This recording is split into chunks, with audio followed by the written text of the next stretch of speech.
Let's do it. I know the tough loss, but this is the thing, Hayley. You're 0-2. You could be 2-0, but that's not the case. That's why today's very important. We got an AFC West divisional opponent here in the Kansas City Chiefs, probably the hottest team in football. And you can make a big statement today. You can shift the momentum of this season with one W.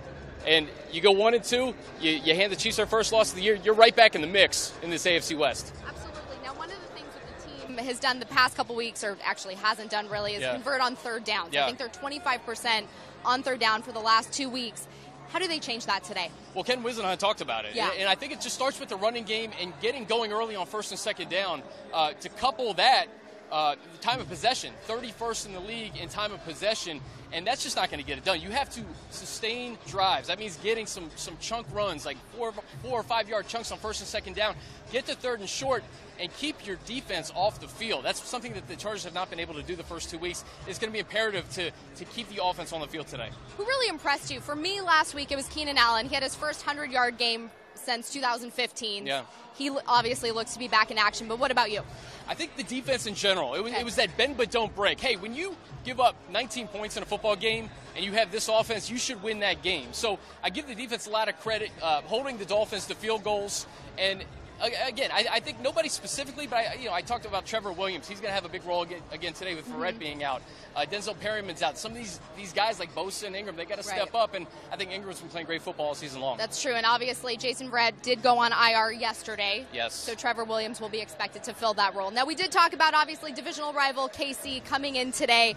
They are on an 11-game AFC West win streak. That's kind wild. of incredible. It's wild. It's actually mind-boggling because this is by far the best division in football. I think no questions asked. You have 3 2-0 teams as we sit here going into today's game. But they've won 24 of their last 28 games, Hayley. So this is a team that has beaten the Chargers their last 6 times.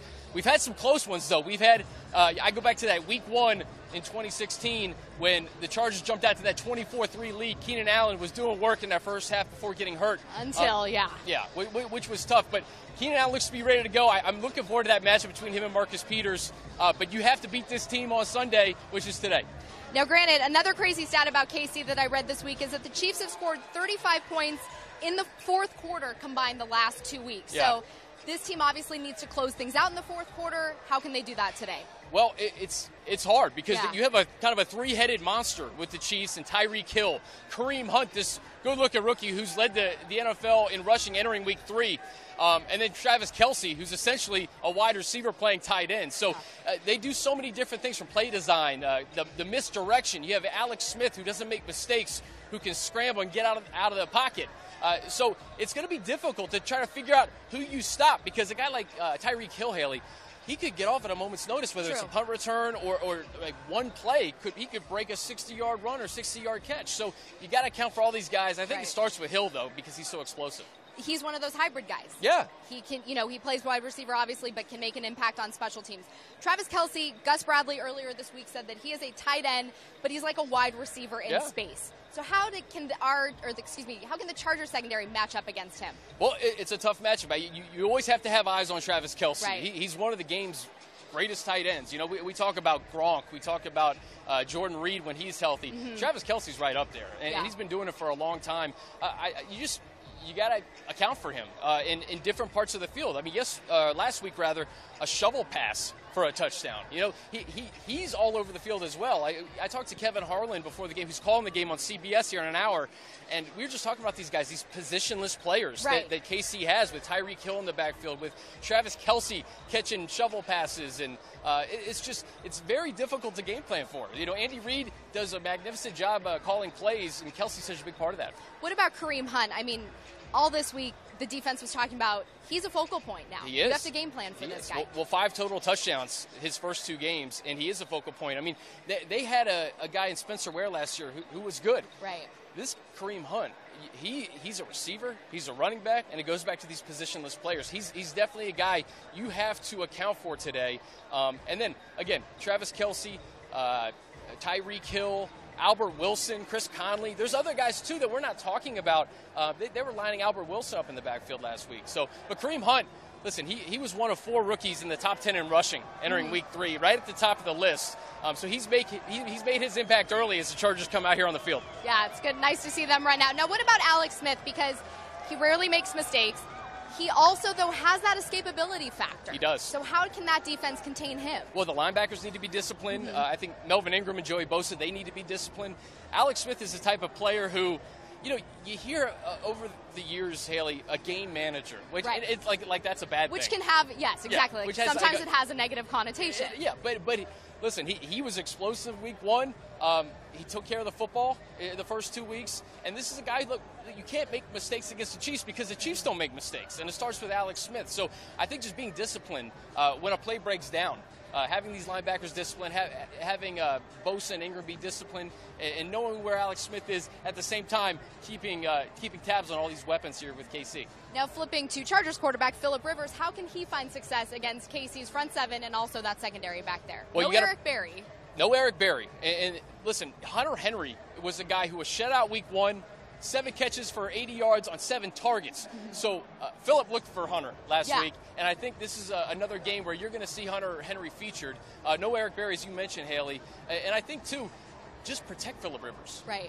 Carson Wentz got beat up pretty good last week. And Chris Jones, the defensive player of the week, was a big part of that. He played 44% of the snaps. He had 3 sacks, an interception, and 2 forced fumbles. So it's up to this offensive line, Slauson, Pulley, these guys on the interior to protect Phillip Rivers from Chris Jones. And then obviously you got Dee Ford and Justin Houston coming off the edge. So giving Phillip Rivers time to throw, I think he can make plays. Now, granted, right tackle Joe Barksdale is out today. The Bolts have a couple guys waiting in the wings who may fill that spot. Yeah. What can you say about the Keenan Allen-Marcus Peters rivalry? It's a good one. It's fun. I mean, so Keenan had 6 catches for 63 yards in basically less than 2 quarters of work in that first game last year. Then, unfortunately, got hurt. And, I mean, that kind of set it off for the season, But we've watched him, Hayley. You and I have talked about him all throughout training camp and how he looks to be in midseason form as we get some boo birds here because the Kansas City Chiefs are coming out. They're coming out. Including Marcus Peters. But it's going to be fun. Marcus Peters doesn't travel, so he's going to stay on one side of the field. You're going to see him match up with Keenan Allen. You'll probably see him match up with Tyrell Williams as well. But KC coming in, they gave up some yards to Alshon Jeffrey last week. So I look for Tyrell Williams and Keenan Allen to get something going. Now this game obviously huge. You don't want to go 0-3. No. The Chargers have never been 0-3 in the Phillip Rivers era. Pretty remarkable. Yeah. Phillip Rivers has never started 0-3. You have to go back to 2003 for the last time the Chargers in general went 0-3. Was Marty Schottenheimer was the head coach. Drew Brees was a young quarterback in this league. We know what he's been doing here throughout the NFL with the Saints now. So it's pretty remarkable. And listen, these guys, I think they're aware that this is a game. It's going to be very difficult to fall to 0-3, even in September when the rest of the division is 3-0. You also don't want to go 0-2 in division right off the bat now. You can't because, as we sit here, I know it was a close game between the Bills and the Broncos. The Raiders play tonight in Washington, which is going to be a tough game for them going west to east. And then, obviously, we have the other 2 teams right here at StubHub Center. So if the Chargers can win today, believe it. Listen, we're in September, and everybody thinks they know everything about every team. And it's just not the case. Look at some of these scores today. You just don't know. So if the Chargers can win today, get right back in the mix in the AFC West, and then just get ready for the Eagles next week. Is it must win? It's as close as they can get in September, Hayley. I mean, listen, in week 3, you never want to say must win. Right. But when you have already lost a division game, you lost your first home game, and you got a team this talented, this good, who's really dominated this division over the last 2 seasons, it's almost as close to a must-win as you can get in September. So I look for these guys to be ready to go. Who are you watching out there today for the Chargers? I think this game's going to be one of the trenches. So I look at a guy like Brandon Mebane.